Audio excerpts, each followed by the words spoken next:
Right, ladies and gentlefolk, we're returning before the match at the weekend to bring you an exclusive interview from Peter Ridsdale to the Lancashire Evening Post. So, some juicy bits in this, as far as I know. I had a quick skim over it last night, so that's what made me want to cover this on the channel, simply because there's some things provided to us by P. Riddy in this interview that is, I'd say, important information, as well as general updates about contracts and generating potential players such as Whiteman, Brown, and even talk on the kits and why the supply is currently dog shit. So, obviously, questions in bold, text in quotations, you know the drill. What's your take on the season so far? It seems like a good time to assess and reflect. Yeah, look, I think it's a long season, and I've always said to people that you judge us after 46 games and not the first 7 or 6. We've played 16 now, and I think people feel that after a dozen games, the table starts to settle down a bit. We're a third way through the season now, and we're sat at 5th, so it's a good place to be. But it's probably the most competitive championship we've seen, where the gap from 3rd to 18th is not so great, so anything can happen, but we've played the top 2 teams away from home, so we've got those out of the way. I think some of the early games we won, you could argue we've won or drawn. I think some of the games we've lost, you could argue whether we really deserved to lose. West Brom was an awful performance, but I think we played well at Leicester for 60 minutes and did well at Ipswich, but gave away soft goals. Then there are some games like Millwall and Southampton that were drew, where we should have had penalties. So where are we at? We start off every season, and people say this is lacking ambition, wanting to get enough points as quickly as you can to stay in the league. Once you've got those points, let's get as many as we can and see where it takes us. I think, therefore, after 16 games, we are pleased with the progress we've made. We've got another 30 games to try and stay in and around where we are now. If we do that and we end up in the playoffs, I think it's a good season. You seem content with summer business once the summer window closed. Has the impact from some of the players since then pleased you? Yeah, I mean, I think it takes a while for new players to get settled in. I was getting abused at Bamber Bridge when we'd just come back about us not doing any business. Some of the comments were a disgrace about me being the one stopping transfers, us not doing this or that and having no ambition. I got quite a few WhatsApp messages from people abusing me as well, saying we hadn't signed the right players and it was all my fault. I haven't had anything since the window closed, saying that it was probably one of the best transfer windows we've had. These things take time. The manager has to say which players he fancies, and then you've got to try and get them. It's no secret we were trying to get Tom Cannon for a long time, and actually we put a bid in that would have blown away any historic transfer bid out of the window. We didn't get him, but we had other tracks running and managed to get Big Millie and Liam Miller on deadline day. So it's hard work to get the right players, and sometimes it's better to wait than get the wrong players. Do I think it's a good window and season? Yes, I do, and the manager is very happy with what counts. As you mentioned, has the abuse continued at all? It stopped, and in fact, those supporters who have communicated, and a lot do, have been very supportive of the work that has gone on the team since the window have closed. Those who previously abused, they've gone quiet and are waiting to come back. Where I do get frustrated, I suppose, is when you look on social media, even when we were top of the league after 8 games, there are a number of fans saying it will change, it's typical Preston, it won't last. We lose a couple of games, and it's I told you so, we're rubbish. I don't know what we're supposed to do. Preston North End haven't been in the top flight for 60 odd years. We are doing our best with the financial constraints of financial fair play. We are stable, which I know people hate me saying, but there are a lot of teams around us that are not. You just see what is happening elsewhere, whether it be the Premier League and some high-profile clubs getting point deductions, Everton, or some clubs like Reading who were in our division last year and now scrambling around trying to survive. You've got some clubs in our division going through ownership challenges. It's really sad to think that we're a well-run, well-funded club and it's criticised for being boring. If we are boring, we are boring, but it does not mean we lack ambition. We want to be in the Premier League like everybody else and we will try our best to get there, but so is everybody else in the league. We're 3 points off of Leeds, who have got parachute payments. Going back to Luton and Mads, can you give them... you can see the qualities there, it's important to give them time. Sometimes, and we don't shout about it, but what we don't see is that when we went over to meet Mads in Denmark in this beautiful town, he cycled to meet me and it was tranquil, so very different. He suddenly flies over here and his partner couldn't get an entry visa for weeks to come and join him. So he had that disruption, but we are expecting him to hit the ground running. He's a talented footballer and it will take time. It's difficult to change country, settle in and hit the ground running, but I think people are seeing the talent. It might just take a while to get the best out of Mads. With Millie, we were slightly better off with getting his entry visa. He managed to come in and get his wife and young lad here quickly and is now settled into a house. I saw him in Spain before he came over here and it's a massive change. So people want us to go overseas and broaden our transfer market, but it does take a while to settle.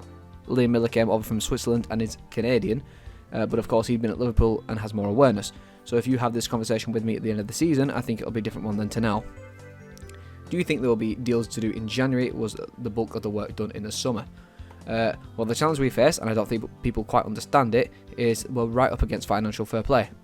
We publish our accounts, and we're only allowed to lose 13 million a year over 3 years, which is 39 million. We are right up against it because of our losses, so we're very cognizant about that, which doesn't mean to say we won't do any refreshing in January. And to some extent, that drops down next year because of one bad year during COVID. But we are talking about trying to refresh, and there are some tweaks we can do. It would mean reducing the wage bill to add back to it, if you see what I mean. There might be a couple of where we think if the long-term future wasn't to be, then we might have to decide what to do. But what we are never going to do is stand still. So I've already started planning with the manager about what we could do if. Having said that, I think we've got a very good, balanced squad at the minute. I'm never saying we're finished because you don't finish, but I think we've got a good, balanced squad.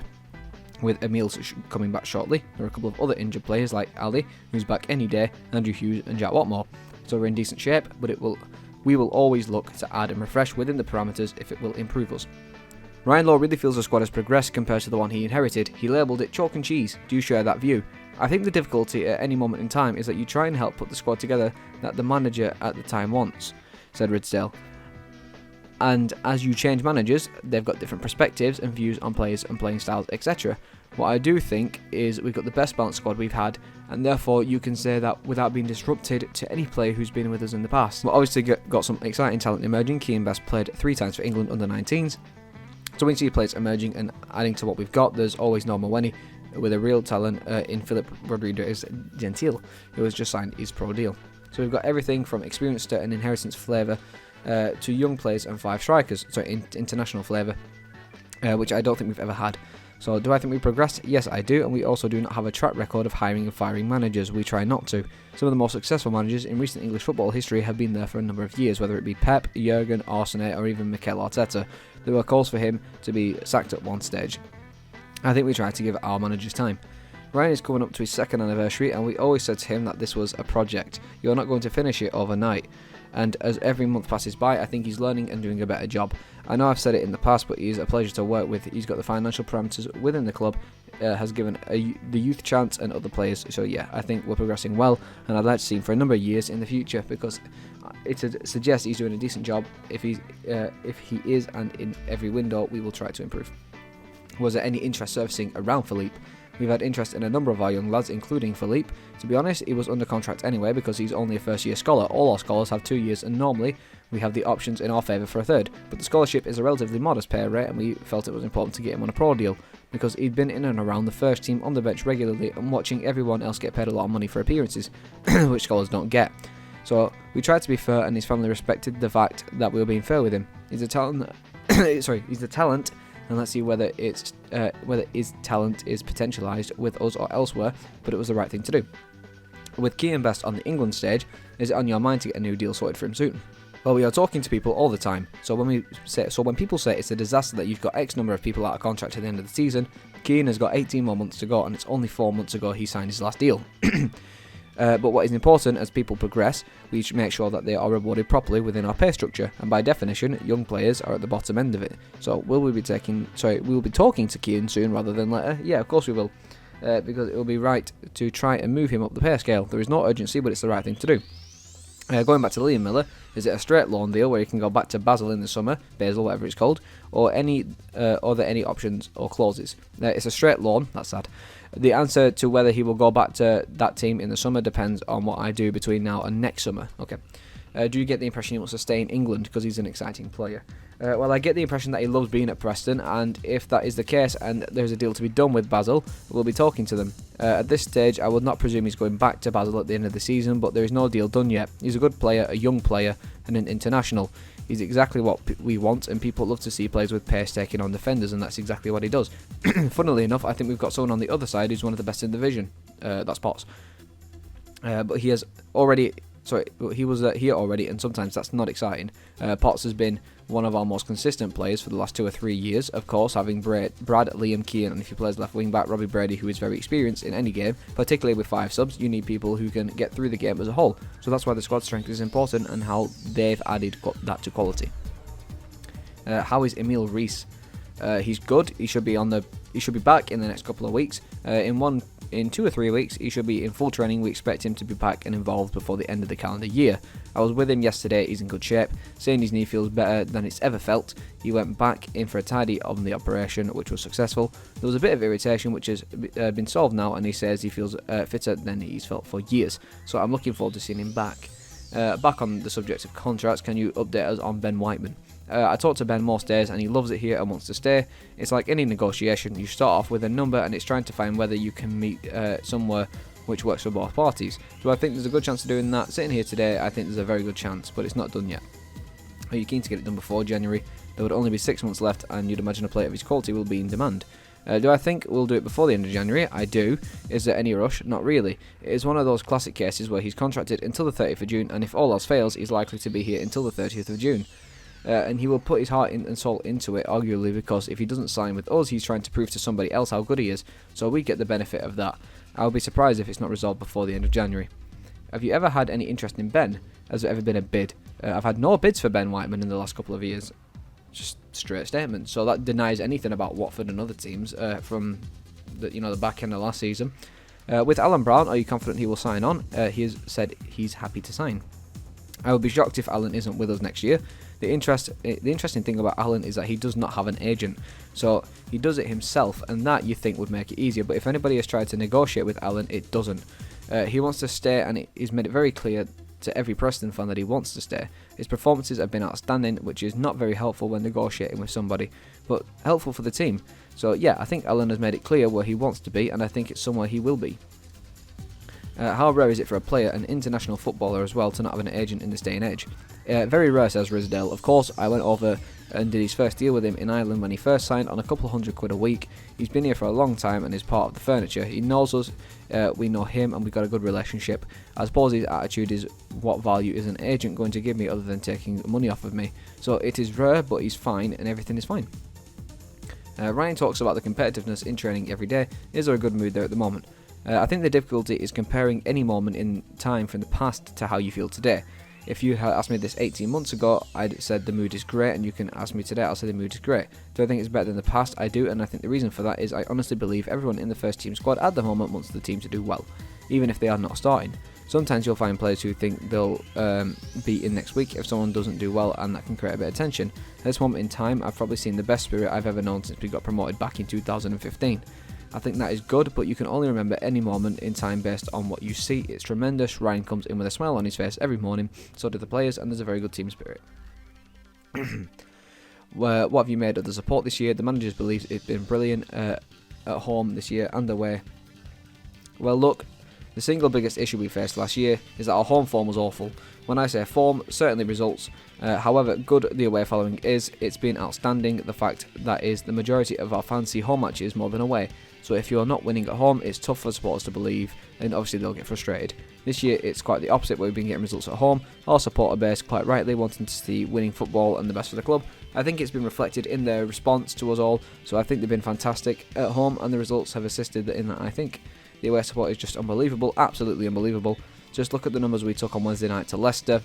Just look at Blackburn. I'd like to think that the deal we've done with Leeds, which is £17 cheaper than they were going to charge for the game in mid-January, which means we'll take as many tickets as they will give us. I think they're going to give us about 2,800 in the end if we want them, and hopefully there is a chance we sell those out as opposed to the £45 when we wouldn't. So we are genuinely trying to do the right thing, to say thank you, because our supporters have been great, and that's a really good thing to see. We'll sell out 2,800 easily. We'll probably demand about 4,000 if that's possible. I don't know how big Ellen Road is. Right, now very quickly we're moving on to the side of the Castor kits, because Ridsdale is fully aware of the feedback on them as well as stock problems. So let's see what Ridsdale has had to say. I think the one thing I will say about Castor with us is the kit has been outstanding, the quality of the training gear. I know there is one high profile kit that's had a problem, which is nothing to do with us. My frustration as an ex-retailer is that you can only sell products if you've got products, and we haven't had enough for too long. When it comes in, it flies out because it's so good. For example, there was a massive drop last Friday in the shop, and they were 9 times over budget on Monday. Tuesday went in the same direction, and they're trying to get some more stock for this weekend. Now, the good news is that's because people are loving it and buying it. The bad news is we need even more of it. One criticism we've had in the past in our kits being hand-me-downs from the Premier League and not unique for Preston. What Castor have delivered is a unique product which is tailored to us. The problem we've had is that we have to guesstimate what we sell. So we give them the historic sales and we've already blown the budget for the year in terms of what we've anticipated to sell. So this is good news, but the problem is we need even more of it. So am I happy? Yes. Are they responsive? Yes. Are they surprised how well our product is being received? Yes. And the only frustration is that there hasn't been enough stock. They know that because I've expressed it in no uncertain terms regularly to them. It is better than having too much stock that nobody wants to buy. However, you go out of business if you don't have enough best sellers, so we are trying to drive them and they are replenishing as fast as they can. Remember, they operate the shop, we don't. It is their staff and stock. What we get is royalties on every sale, and so it's in our interest to get as many sales as possible. But we are not left with unsold stock at the end of the season. So from a cash point of view, it made sense to do it the way we've done it, and as I said, they've been brilliant in terms of the brand and quality. However, we are quality, we haven't got even more. Wait, what? We are quality, we haven't got even more, particularly the non-playing stock. I don't think that made sense. The green hoodies and all of the stuff people have been asking about, they are flying and they're doing really well, so it's the right change to make. We are delighted that they're a great brand to do business with. We just want to take even more money than we are doing now. North End have been busy off the pitch fixing the town end roof, changing the catering provider, launching a new fan zone and installing boards around the pitch. Ridsdale's outlined what is next on the agenda. Ooh, okay, interesting. I think there are all sorts of things that we're looking at every day of the week. As you know, as well as kit provider, we changed the conference and banqueting provider to Sodexo, and they've already taken 5 times more Christmas orders this year than we've done in the last 5 years. I know we had COVID, but you go out any day of the week and it's busy on a non-business day, on a match day. Sorry, on non-match days. That helps us, of course, because we get royalties on all the sales. So Sodexo was a great move, Gentry Bar great move, Kit Supply great move, and there are other things we need to do around the stadium. The town end, which we did in the summer, was obviously expensive. Other stands are showing signs of wear and tear, which we'll need to do something about. We want to upgrade the floodlight power, and again, that's not cheap. In an ideal world, we'd have a Deso pitch, but that's £1 million. The pitch is very good, but it's sand-based, so we're looking at that. We can't do it overnight because there's only so much cash you've got. The list is never ending and we never stop, but we've got a programme we're working to and we'll continue to invest into the infrastructure as well as the playing squad.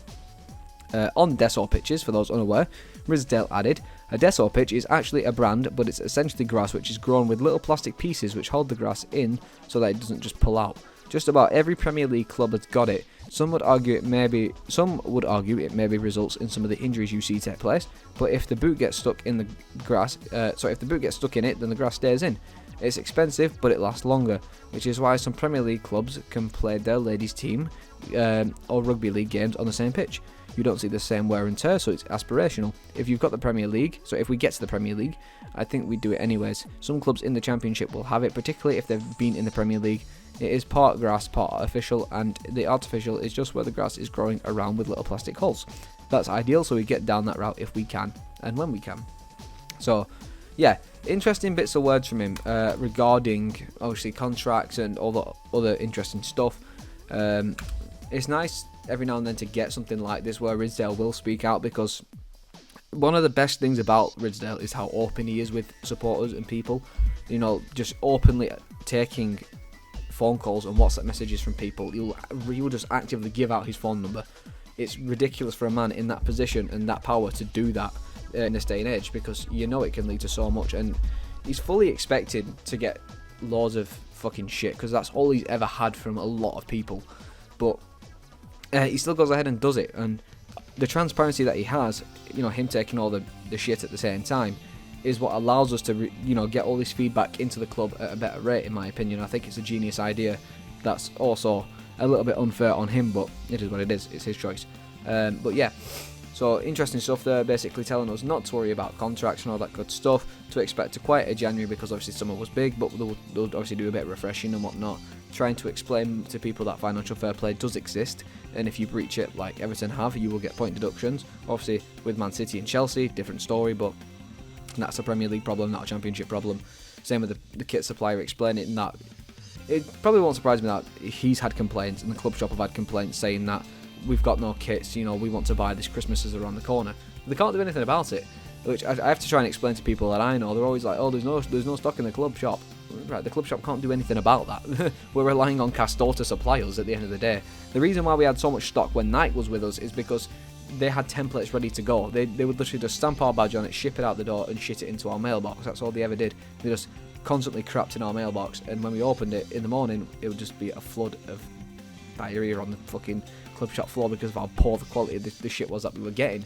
But now, with Castor, everything they're sending us that is already in their warehouse, like the train and travel wear stuff, where they can just stamp a badge on it and ship it out, that's fine. That's understandable why people will be complaining why we don't have as much of that, but that's probably because they don't expect to sell that much of it, because, you know, in other clubs, you know, who else did they supply for? Rangers, Aston Villa, Newcastle, Wolves.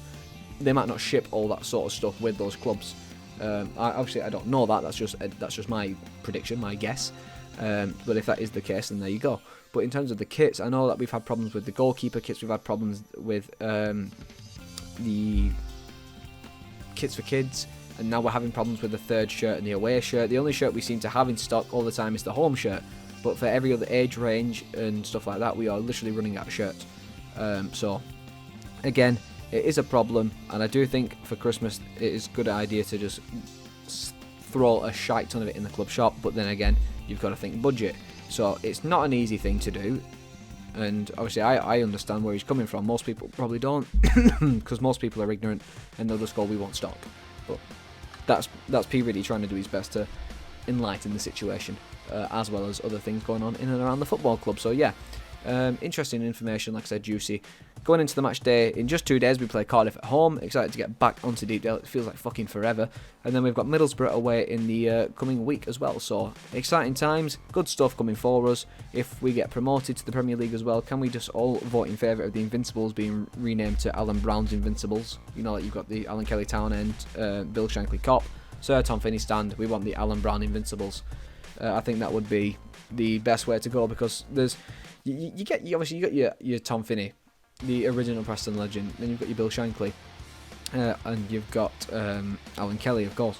The modern Preston legend is looking to be Alan Brown. He's been at the club for about a decade now. He wants to stay at the club. He doesn't want to leave the club. He wants to retire at this club. So if things go that way, then Alan Brown deserves the same treatment as all these other legends, because he is, like I said, we're witnessing. Shut up, Windows. We are witnessing a modern day legend. That simple as that. The way that people from like 10, 20 years ago might have talked about other players like McKenna and whatnot, that's Alan Brown. So yeah, just a thought I'd throw out there. But anyways, I'll stop me rambling. This has gone on long enough. So I'll see you all at the weekend for the Cardiff breakdown. Hopefully we win that game. 3 points take us on the road again. And yeah, just keep pushing for them points. We don't have an international break till March now, so hopefully the form will continue, but we shall see. Thank you all for listening in. The Evening Post website will have all this if you want to read it for yourself without my errors and coughing, but yeah, I'll see you all at the weekend.